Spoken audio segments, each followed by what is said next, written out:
நீங்கள் பார்த்து கொண்டிருப்பது உங்கள் ஜாஷுவா டிவி. சகல ஜனங்களுக்கும் நற்செய்தி.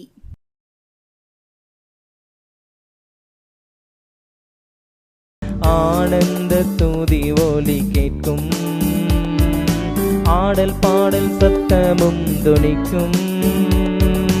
ஆகாய விண்மீனாய் அவர் ஜனம் பெருகும், ஆண்டவர் வாக்கு பலிக்கும். பிரியமான தேவ ஜனமே, மீண்டுமாக உங்களையும் இந்த தொலைக்காட்சியின் வழியாக சந்திப்பதிலே மிகுந்த மகிழ்ச்சி அடைகிறேன். கர்த்ததாமே உங்களையும் குடும்பங்களையும் ஆசீர்வதிப்பாராக. இந்த லெந்து நாட்களிலும் கடைசி வாரத்திற்குள்ளதாக நாமும் கடந்து வந்திருக்கிறோம். வருகிற வெள்ளிக்கிழமை நாம் புனித வெள்ளியை ஆசரிக்க இருக்கிறோம். அதற்கு பின்பதாக வரக்கூடிய நாளிலும் ஞாயிற்றுக்கிழமையிலும் கர்த்தர் நமக்காக உயிர் தெழுந்த நாளையும் நாமும் அனுசரிக்க இருக்கிறோம்.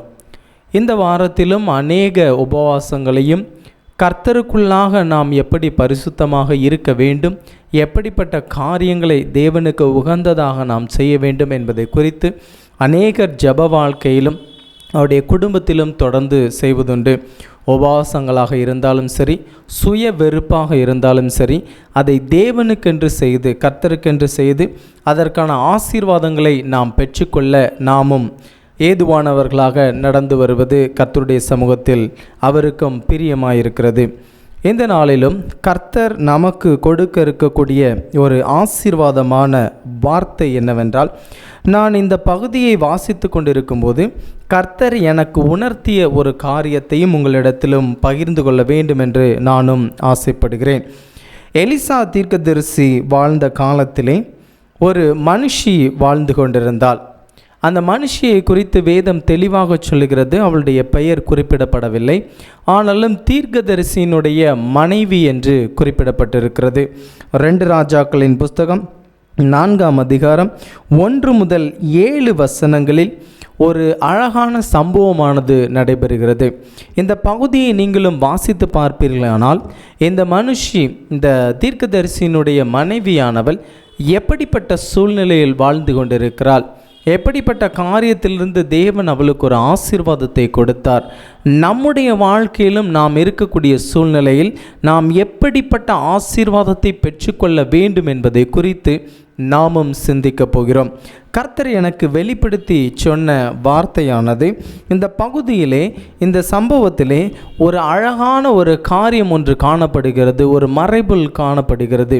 அது என்னவென்றால், ஒரு குடத்தை குறித்து வேதம் சொல்லுகிறது. நம்முடைய வாழ்க்கையிலும் நம்முடைய இல்லத்திலும் தண்ணீர் நிரப்பி வைப்பதற்காக நம்முடைய வீட்டிலே அநேக பாத்திரங்கள் நாமும் வைத்திருப்பதுண்டு. அதே போல் இந்த தீர்க்கதரிசியுடைய மனைவியாக இருக்கக்கூடியவள் வீட்டிலும் அநேக பாத்திரங்கள் இருந்தாலும் அவள் ஒரு பாத்திரத்தை குறித்து எலிசா தீர்க்கதரிசியினிடத்தில் தெளிவாக சொல்லுகிறாள். இந்த காரியம் எல்லாம் நடைபெறுவதற்கு முன்பதாக, இந்த ஆசீர்வாதமான காரியங்கள் எல்லாம் நடைபெறுவதற்கு முன்பதாக ஒரு காரியத்தை எலிசா தீர்க்கதரிசியினிடத்தில் அவளும் விளக்கி தெளிவாக சொல்லுகிறாள். அது என்ன காரியம் என்றால், 2 ராஜாக்களின் புஸ்தகம் 4ஆம் அதிகாரம் 1ஆம் வசனத்தில் அவளை பற்றி குறிப்பிடப்பட்டுள்ளது. தீர்க்கதரிசிகளுடைய புத்திரரில் ஒருவனுக்கு மனைவியாய் இருந்த ஒரு ஸ்திரீ எலிசாவை பார்த்து, உமது அடியானாகிய என் புருஷன் இறந்து போனான், உமது அடியான் கர்த்தருக்கு பயந்து நடந்தான் என்பதை அறிவீர். ஏற்கனவே இந்த எலிசா தீர்க்கதரிசிக்கு இந்த தீர்க்கதரிசியினுடைய புத்திரன் எப்படிப்பட்டவன் என்பது தெரிந்திருக்கிறது. ஏனென்று சொன்னால், அவனிடத்தில் சொல்லக்கூடிய காரியம், உம்முடைய அடியான் எப்படி தேவனுக்கு பயந்து நடந்தார் என்பதை நீர் அறிவீர் என்றால், கடன் கொடுத்தவன் இப்பொழுது என் 2 குமாரரையும் தனக்கு அடிமைகளாக்கி கொள்ள வந்தான் என்றாள். எனக்கு அன்பான தேவஜனமே, இவள் ஒரு கடன் சுமையிலும் கடன் வாழ்க்கையிலும் வாழ்ந்து கொண்டிருக்கிறாள். இவனுடைய கணவனானவன், தீர்க்கதரிசியினுடைய புத்திரனானவன் தேவனுக்கு பயந்து எப்படி நடந்தான், எப்படி தன்னுடைய வாழ்க்கையில் ஜீவனம் பண்ணினான் என்பதை இந்த எலிசா தீர்க்கதரிசி அறிந்திருக்கிறார் என்பதை இந்த ஸ்திரீயானவள் வெளிப்படுத்துகிறாள். அப்படிப்பட்ட சூழ்நிலை இருக்கக்கூடிய இவருடைய 2 குமாரரையும் கடன் கொடுத்தவர்களை அடிமையாக்க நாங்கள் கொண்டு போகிறோம். நீ கடனை திருப்பி கொடுக்க உனக்கு முகாந்தாரம் இல்லாத பட்சத்திலே உன்னுடைய 2 குமாரரையும் நான் அடிமையாக கொண்டு செல்வேன் என்று அவளிடத்தில் வற்புறுத்தி அவளை துன்பப்படுத்துகிறார்கள். நம்முடைய வாழ்க்கையிலும் கடன் சுமை இருந்தாலும் சரி, என்ன சுமை இருந்தாலும் சரி, எதை கொடுத்து நாம் அதை ஈடு செய்து அந்த பிரச்சனையிலிருந்து நாம் வெளியே வருவோம் என்பதை சிந்தித்து கொண்டிருப்போம். அதே போல இந்த ஸ்திரீயானவள் தன்னுடைய குமாரரை அடிமைகளாக கொண்டு போவதற்கு அவருடைய மனம் இடம் கொடுக்கவில்லை. எந்த ஒரு தாயினுடைய மனமும் இதற்கு இடம் கொடுக்காது. என்ன வேலை செய்தாலும் சரி, எப்படிப்பட்ட காரியத்தில் இருந்தாலும் சரி, எப்படியாவது வேலை செய்து இந்த கடனை நாம் திரும்ப அடைத்து விட்டு நம்முடைய குமாரரை நாம் மீட்டு கொள்ள வேண்டும் என்கின்ற எண்ணம் இந்த தாய்க்கு காணப்பட்டது. அப்பொழுது எலிசா தீர்க்கதரிசி அவளை நோக்கி, நான் உனக்கு என்ன செய்ய வேண்டும்? வீட்டில் உன்னிடத்தில் என்ன இருக்கிறது சொல் என்றார். இப்போ எலிசா அவளிடத்தில் சொல்லக்கூடிய காரியம் என்னன்னு பாருங்க. நான் உனக்கு என்ன செய்யணும்? உன் வீட்டில் என்ன இருக்குது அப்படின்னு சொல்லி அவர் கேட்குறார். அப்படி கேட்கும்போது இவள் சொல்லக்கூடிய பதில், அதற்கு அவள், 1 குடம் எண்ணெய் அல்லாமல் உமது அடியாளுடைய வீட்டில் வேறொன்றுமில்லை. இதுதான் ஒரு மறைப்பொருள். என்னுடைய வீட்டில் ஒரே ஒரு குடம் எண்ணெய் மட்டும் இருக்குது. என் வீட்டில் ஒரே ஒரு குடம் எண்ணெய் மட்டும்தான் இருக்குது. அதை தவிர வேறு எதுவுமே இல்லைன்னு சொல்கிறான். பிரியமான தேவஜனமே, இந்த 1 குடம் எண்ணெய் என் வீட்டில் இருக்குது. அந்த ஆசீர்வாதமான குடம், ஆசீர்வாதமான பாத்திரம் என்னிடத்தில் இருக்கிறது.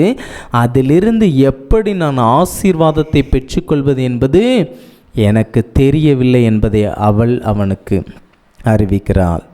நம்முடைய வாழ்க்கையிலும் ஆசீர்வாதம் என்கின்ற குடம் நம்முடைய வீட்டில் எப்போதும் இருக்கிறது. கிறிஸ்து என்னும் ஆசீர்வாதம், இயேசு என்னும் ஆசீர்வாதம், பிதா என்கின்ற ஆசீர்வாதம் நம்முடைய வீட்டில் எப்போதும் இருக்கும். அந்த ஆசீர்வாதம் என்னும் குடத்திலிருந்து நாம் எப்படி ஆசீர்வாதத்தை பெற்றுக்கொள்ள வேண்டும் என்பதை குறித்து நாமும் சிந்திக்க வேண்டும். இவளுடைய வாழ்க்கையில் இவள் ஜீவனம் பண்ணுவதற்காக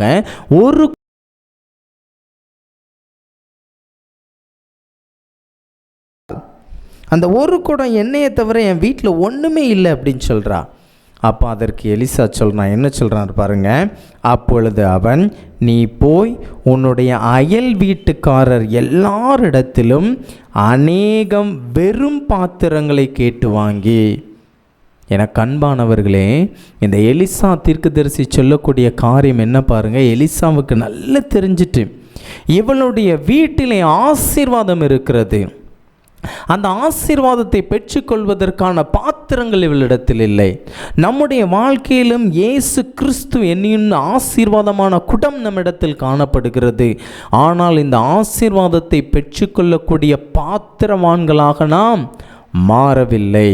நம்முடைய பாவங்களோ, நம்முடைய அக்கிரமங்களோ, நம்முடைய துன்பங்களோ, மீறுதல்களோ எதுவாக இருந்தாலும் சரி, இயேசு என்னும் ஆசீர்வாதத்தை பெற்றுக்கொள்வதற்கு இந்த காரியங்கள் நமக்கு தடையாக இருந்தால், நாம் பாத்திரவான்களாக மாறாவிட்டால், இயேசு என்கின்ற குடம், ஆசீர்வாதம் என்கின்ற எண்ணெய், ஆசீர்வாதம் என்கின்ற அபிஷேகம் நமக்கு கிடைக்காது. நம்முடைய வாழ்க்கையிலும் நம்முடைய குடும்பத்திலும் இந்த ஆசீர்வாதம் என்கின்ற குடம் காணப்படுகிறது. அதை முறையாக நாம் பயன்படுத்துகிறோமா? அதிலிருந்து நாம் ஆசீர்வாதங்களை பெற்றுக்கொள்கிறோமா? இப்போ எலிசா அவளுக்கு ஒரு காரியத்தை சொல்லுகிறான். என்ன காரியத்தை சொல்கிறான் பாருங்க. நீ உன் அயல் வீட்டுக்காரர் எல்லாரிடத்திலும் போய் வெறும் பாத்திரத்தை மட்டும் வாங்கிட்டு வா. நீ அவங்கக்கிட்ட வேறு எந்த காரியத்தையும் வாங்க வேண்டாம். நீ அவங்க இடத்துல போய் வெறும் பாத்திரத்தை மட்டும் எனக்கு கொடுங்க அப்படின்னு சொல்லி கேட்டு வாங்கிட்டு வான்னு சொல்கிறான். இதில் ஒரு மறைப்பொருள் இருக்கிறது. என்ன தெரியுமா? அவள் சுற்றி இருக்கக்கூடிய வீடு எல்லாத்துக்கும் போயிருப்பா. அவளை சுற்றி இருக்கக்கூடிய எல்லா சொந்தக்காரங்க வீட்டுக்கும் போயிருப்பா. அவளை சுற்றி இருக்கக்கூடிய புறஜாதியார் வீட்டுக்கு எல்லார் வீட்டுக்கும் போயிருப்பா. அவளை சுற்றி இருக்கக்கூடிய பகைஞர் வீட்டுக்கும் அவள் போயிருப்பா. அவள் போய் கேட்டு வாங்கி கொண்டு வந்து, பிரியமானவர்களே, அவள் எல்லா வீட்லேயும் போய் பாத்திரத்தை எல்லாத்தையும் வாங்கிட்டு வரா. வாங்கிட்டு வரும்போது ஒரு காரியம் நடக்கிறது என்ன பாருங்க. அவள் யார் வீட்டிலலாம் போய் பாத்திரம் கேட்டாலும் எல்லார் வீட்லேயும் வெள்ளிக்கிணைஞ்சிருப்பாங்க, நிச்சயம் கொடுத்துருப்பாங்க. அது காரணம் என்ன தெரியுமா? அவள் எல்லாரு கூடயும் ஒப்புரவாக இருந்திருப்பாள். அவள் எல்லாரு கூடயும் அன்பாக இருந்திருப்பாள். யாரிடத்திலும் பகைமை பாராட்டாமல், யாரிடத்திலும் ஒரு பகையை தொடர்ந்து பிடிக்காமல், யாரிடத்திலும் ஒரு அன்பு பாராட்டாமல் ஒருபோதும் அவள் இருந்திருக்க மாட்டான். ஒருவேளை அவள் எல்லார் வீட்லேயும் சண்டை போட்டு, எல்லார் வீட்லேயும் பகைமை பாராட்டி, ஒரு சில நபர்களை மாத்திரம் அன்பாக நடத்தி, ஒரு குடும்பத்தை மாத்திரம் அன்போடு நேசித்திருந்தால் இந்த எலிசாவிடத்தில் சொல்லியிருப்பா, ஐயா நான் அந்த வீட்டுக்கு போக மாட்டேன், அந்த அம்மாட்ட நான் பேச மாட்டேன், அந்த அண்ணன்ட்ட நான் பேச மாட்டேன், ஏற்கனவே எங்களுக்கும் அவங்களுக்கும் பிரச்சனை இருக்குது அப்படின்னு சொல்லியிருக்கணும். ஆனால் இவ எல்லாரும் கூட அன்பாக இருந்திருக்கான். இவ கேட்ட எல்லா இடத்துலையும் அவளுக்கு பாத்திரங்கள் கிடச்சிருக்கு. எல்லாரும் வெறும் பாத்திரத்தை இவள்கிட்ட நினச்சிறாங்க, கொடுக்குறாங்க. போய் வீட்டில் கேட்டிருப்பா, அக்கா உங்கள் வீட்டில் இருக்கக்கூடிய வெறும் பாத்திரங்களை தாங்க, அண்ணே உங்கள் வீட்டில் இருக்கக்கூடிய வெறும் பாத்திரத்தை தாங்க. எதுக்குமா வெறும் பாத்திரத்தை கேட்க?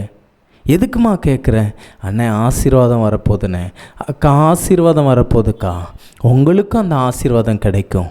ஒருவேளை அவள் சொல்லியிருக்கலாம், நம்முடைய வாழ்க்கையிலும் நாம் ஆசீர்வாதங்களை பெற்றுக்கொள்ள வேண்டுமென்றால் மற்றவர்களிடத்தில் ஒப்புரவாக இருக்க வேண்டும். முதலில் உன் சகோதரனிடத்தில் ஒப்புரவாகிவிட்டு பிறகு என்னிடத்தில் வா என்று வேதம் சொல்லுகிறது. தான் கண்ட சகோதரனிடத்தில் அன்பு கூறாதவன் தான் காணாத தேவனிடத்தில் எப்படி அன்பு கூறுவான்? பிரியமான தேவ ஜனமே, உங்களுடைய வாழ்க்கையில் கிறிஸ்து என்னும் ஆசீர்வாதம் இருக்க வேண்டும் என்றால், கிறிஸ்து என்னும் ஆசீர்வாதம் உங்களுடைய வாழ்க்கையில் பொங்கி வழிய வேண்டும் என்றால், நீங்கள் யாரிடத்திலையும் பகைமை பாராட்டாதீங்க, யாரையும் அன்பில்லாமல் நடத்தாதீங்க, யாரையும் விரோதிக்காதீங்க, யாரையும் துன்பப்படுத்தாதீங்க. ஒருவேளை நீங்கள் இப்படிப்பட்ட காரியங்களுடைய வாழ்க்கையில் செஞ்சு கொண்டிருப்பீங்கன்னா, இன்றைக்கி எல்லாத்தையும் விட்டு அப்பா கிறிஸ்து என்னும் ஆசீர்வாதமான குடம் என்னிடத்தில் காணப்படுகிறது, கிறிஸ்து என்னும் ஆசீர்வாதம் என்னிடத்தில் இருக்கிறது, அந்த ஆசீர்வாதத்திலிருந்து பொங்கி ஆசீர்வாதம் வரணும். அதற்கு நான் பாத்திரவானாக மாற வேண்டும். அடுத்து என்ன நடக்குது பாருங்கள். அவள் எல்லாரிடத்திலும் அநேகம் வெறும் பாத்திரங்களை கேட்டு வாங்கி உள்ளே போய் உன் பிள்ளைகளோட உள்ளே நின்று கதவை பூட்டி அந்த பாத்திரங்கள் எல்லாவற்றிலும் வார்த்து நிறைந்ததை ஒரு பக்கத்தில் வை என்றான். அவர் சொன்னபடி அப்படியே செய்கிறா பாருங்க. அவள் அவனிடத்திலிருந்து போய் தன் பிள்ளைகளுடைய கதவை பூட்டி கொண்டு இவர்கள் பாத்திரங்களை அவளிடத்தில் கொடுக்க அவள் அவைகளில் வார்த்தான். அவள் அந்த பாத்திரங்கள் நிறைந்த பின்பு அவள் தன் மகன் ஒருவனை நோக்கி இன்னும் ஒரு பாத்திரம் கொண்டு வா என்றாள். அதற்கு அவன் வேறே பாத்திரம் இல்லை என்றான். அப்பொழுது எண்ணெய் நின்று போயிடுச்சு. என கண்பானவர்களே, எல்லாரிடத்திலும் நாம் ஒப்புரவாயிட்டு எல்லாரிடத்திலும் நாம் அன்பாக இருக்கும்போது நம் மூலமாக வரக்கூடிய ஆசீர்வாதம் நமக்கு மட்டுமல்ல, நம்முடைய குடும்பத்திற்கும் வந்து சேரும், நம்மை சுற்றி இருப்பவர்களுக்கும் சேரும், நம்மை சுற்றி இருக்கக்கூடிய எல்லா ஜனங்களுக்கும் அந்த ஆசீர்வாதம் கிடைக்கும். ஒருவேளை இன்று நீங்கள் பக்கத்தில் இருக்கவங்க எல்லார்கிட்டையும் ஒருவேளை பகைமையாக இருந்தீங்கன்னா, உங்களுடைய குடும்பத்தில் நீங்கள் பகைமை பாராட்டுவீர்களே ஆனால் உங்களுடைய வாழ்க்கையில் ஆசீர்வாதம் வராது, உங்களுடைய வாழ்க்கையில் செழிப்பு வராது, உங்களுடைய வாழ்க்கையிலே ஒரு ஆசீர்வாதமான காரியங்கள் ஒருபோதும் வராது. நீங்கள் செய்ய வேண்டிய காரியம், யாரிடத்தில் நீங்கள் பகைமை பாராட்டினீர்களோ, யாரிடத்தில் நீங்கள் இந்த காரியத்தில் நான் விரோதத்தை பாராட்டி கொண்டிருக்கிறேன், விரோதத்தை தொடர்ந்து பிடித்து கொண்டிருக்கிறேன், வைராக்கியத்தோடு இருக்கிறேன் என்று நீங்கள் இருக்கிறீர்களோ, எல்லாவற்றையும் விட்டு வேதம் சொல்லுகிறது, ஒருவருக்கொருவர் உருக்கமாயும் இரக்கமாயும் இருந்து கிறிஸ்துவுக்குள் தேவன் உங்களுக்கு மன்னித்தது போல நீங்களும் ஒருவருக்கொருவர் மன்னியுங்கள். மன்னிச்சிருங்க, அதற்கான ஆசீர்வாதம் வரும். மன்னிப்பதினாலே அநேக ஆசீர்வாதங்கள் நமக்கு வரும். அவங்க நினச்சி மனசில் நம்ம பகைமை பாராட்டிகிட்டே இருந்தோம் அப்படின்னா தேவன் ஒருபோதும் செயல்பட மாட்டார்.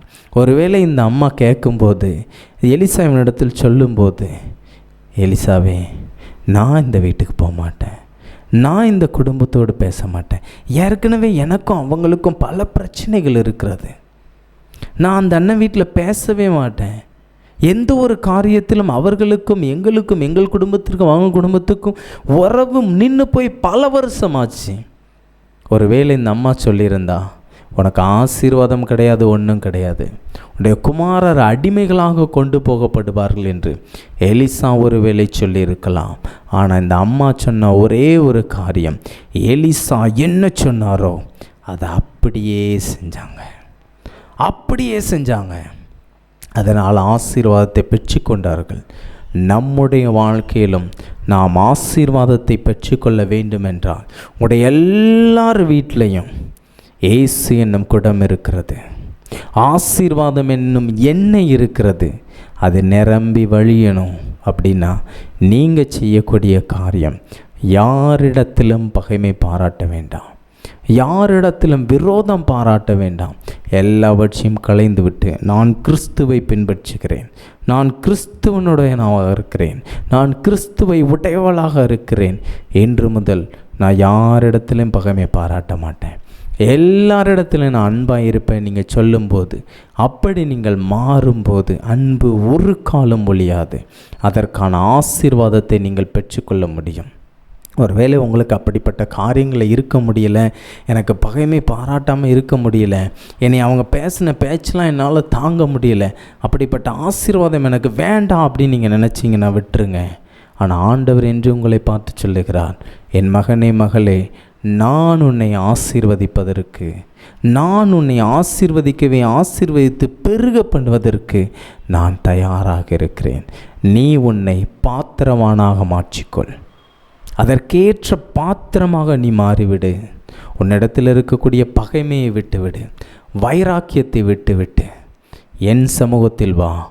உனக்கான ஆசீர்வாதம் உன்னையும் தொடரும், உன் குடும்பத்தையும் தொடரும், உன்னுடைய பிள்ளைகளையும் தொடரும் என்று இயேசு சொல்லுகிறார். பிரியமானவர்களே, இன்று முதல் நாம் இயேசு என்னும் குடம் நம் வீட்டில் இருக்கிறது, ஆசீர்வாதம் என்கின்ற எண்ணெய் நம்மிடத்தில் இருக்கிறது. அதை பெற்று ஆசீர்வாதத்தோடு வாழ்வோம். கண்களை மூடி ஒரு விசை. அன்பின் பரலோக பிதாவை மே துதிக்கிறோம், சோஸ்தரிக்கிறோம். அப்பா ஆண்டவரே, இப்பொழுதும் நாங்களும் பார்த்த தியானித்த இந்த பகுதிக்காக உமக்கு நன்றி செலுத்துகிறோம். அப்பா ஆண்டவரே, அந்த ஸ்ரீனிடத்திலும் ஒரு குடம் எண்ணெய் மாத்திரம் காணப்பட்டதப்பா. அந்த ஒரு குடம் எண்ணெய் நிமித்தம் அவளை சுற்றி இருக்கக்கூடிய எல்லா ஜனங்களும் ஆசீர்வதிக்கப்பட்டார்கள். எல்லா ஜனங்களும், எல்லா வீட்டு மக்களும் அவருடைய பாத்திரங்கள் நிரம்பி வழிந்தது. அதே போல் இப்பொழுதும் பார்த்து கொண்டிருக்கக்கூடிய ஒவ்வொரு பிள்ளைகளுடைய வில்லத்திலும் உள்ளத்திலும் ஆசீர்வாதம் என்கின்ற குடம், எண்ணெய் என்கின்ற ஆசீர்வாதம் பெருகி வழிய நீர் கிருபை செய்யும், வழிந்தோட கிருபை செய்யும். பார்த்து கொண்டிருக்கக்கூடிய ஒவ்வொரு பிள்ளைகளையும் ஆசீர்வதிங்க. இனிமேல் என் ஜனங்கள் பகைமை பாராட்டாமல், வைராக்கியம் பாராட்டாமல், கிறிஸ்துவுக்குள் வாழ நீர் அவர்களை கிருபை பாராட்டவின் ஜெபிக்கிறோம். அப்பா, ஒவ்வொரு பிள்ளைகளையும் ஆசீர்வதியுடைய கரத்தில் ஒப்பு கொடுக்குறோம்.